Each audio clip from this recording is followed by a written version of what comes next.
being put on the spot with a master evaluator only makes it even more terrifying.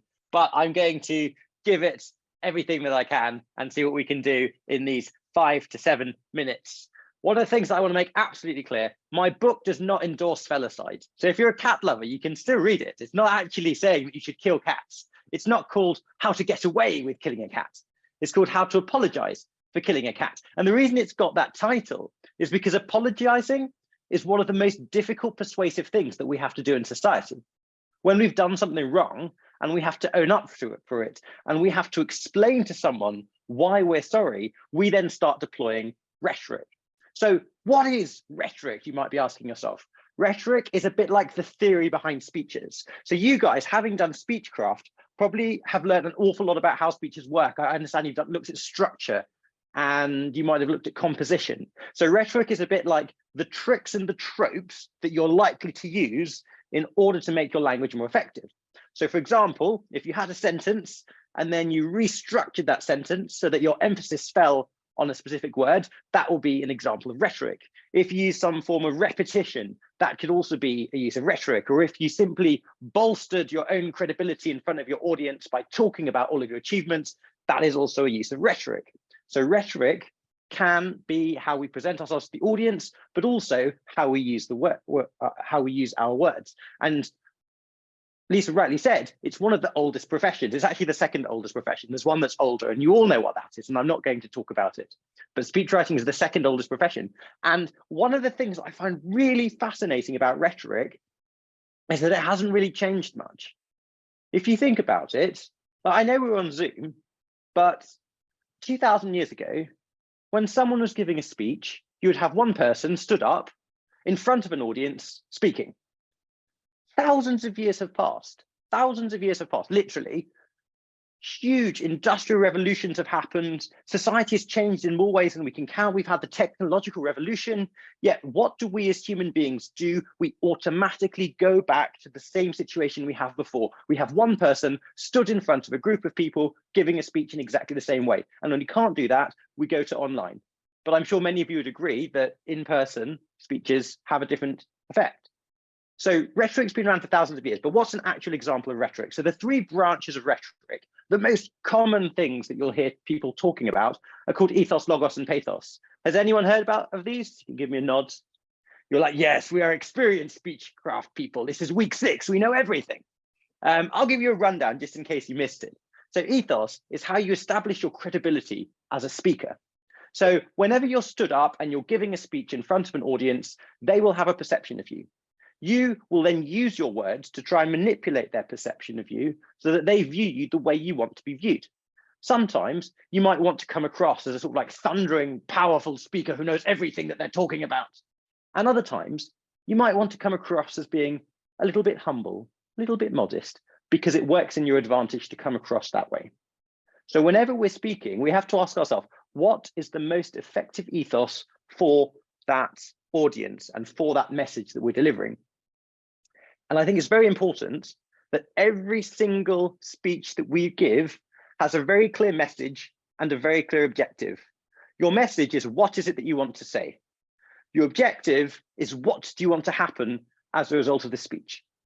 Odds are, if you don't have a message and you don't have an objective clearly defined, you're not going to give a very good speech. You're going to waffle. You're going to go on tangents. And that's when you lose an audience, because giving a speech is a really hard thing to do. Actually hooking an audience's attention and keeping it, even for 3 minutes, is incredibly challenging. And that's why when you're writing your speech, you need to properly scrutinize every single paragraph, every single sentence, every single word, and ask yourself, how does this help me meet my objective? How does this communicate my message? And if it doesn't, you need to think about getting rid of it, because it's just waffle. So that was a little bit of an introduction to ethos. Logos is simply when we use logic in our speech in order to make something more persuasive. Doesn't necessarily have to be true. I could tell you that actually 96% of the most successful speeches all use logos. The ones that don't are bad. I've just made that statistic up as an example, but that would be a use of logic. And one of the things that's really interesting, especially in the modern world of fake news, when Twitter, especially now that Elon Musk has taken over, spreads lies faster than we can extinguish them, logos is incredibly dangerous. And we have to think about how we use logos in our speeches, but in a way that makes us seem reasoned, calm, in control.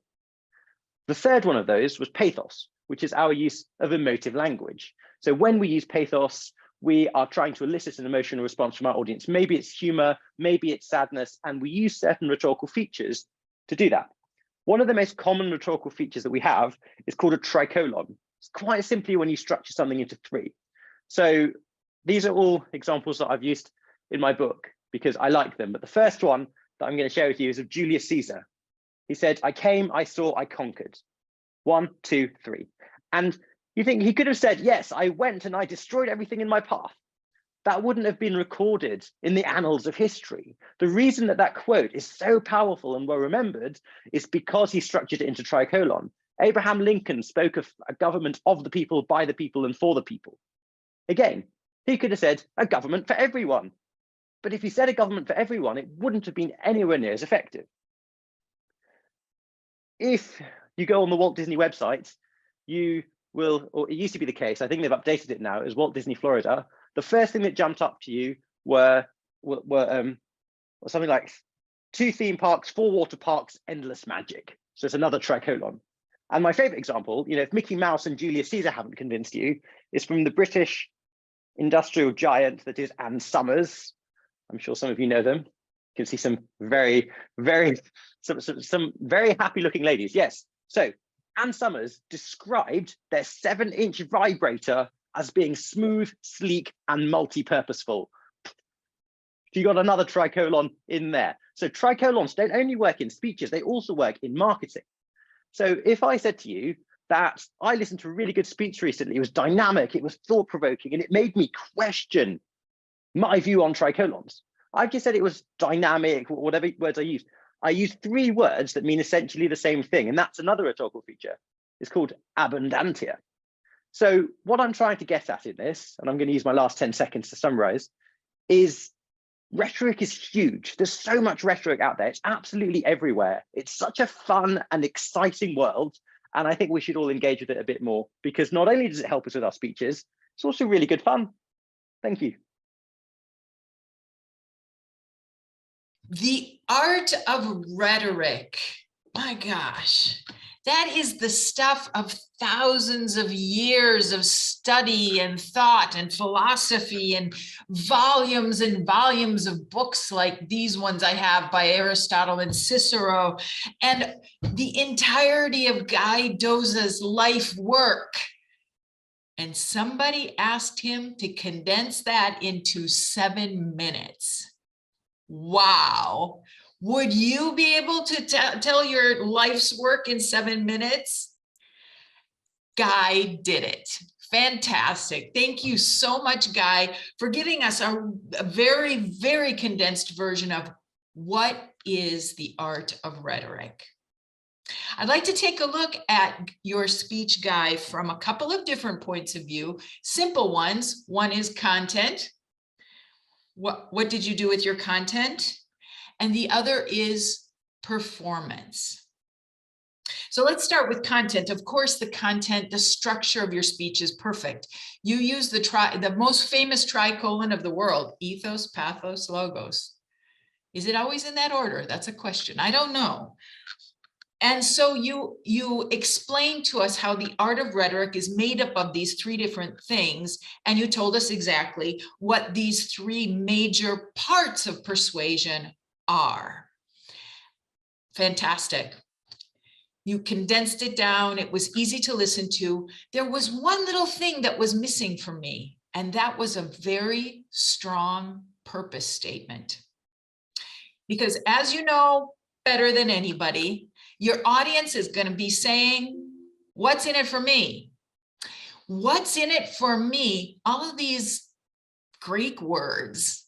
Okay, so we needed a really strong purpose statement that I didn't get. And I think the reason for that, dear Guy, is because you suffer from the curse of knowledge. You know exactly what the purpose of all of this is. Help us by telling us. Just a few words on performance, because I believe that since Aristotle says that rhetoric is the faculty of finding the available means of persuasion, also what we do with our body is one of the means of persuasion, because that helps build our ethos. And those are things that you know very well. Your performance tonight was very relaxed and humorous, and I love that. Sometimes a little bit too relaxed. I was so glad that you stood up, but you kind of rocked back and forth. You might have been a little bit nervous because I know you're not in an easy place. You're in a hotel tonight. By the way, it was absolutely wonderful that you were able to join us, even though you're traveling. So there you have it. Perfect content, a stronger purpose statement so that we can be with you all the way through your speech, and performance that is as persuasive as your words. And your perfect speaking is going to be even perfecter. Back to you, Toastmaster of the evening.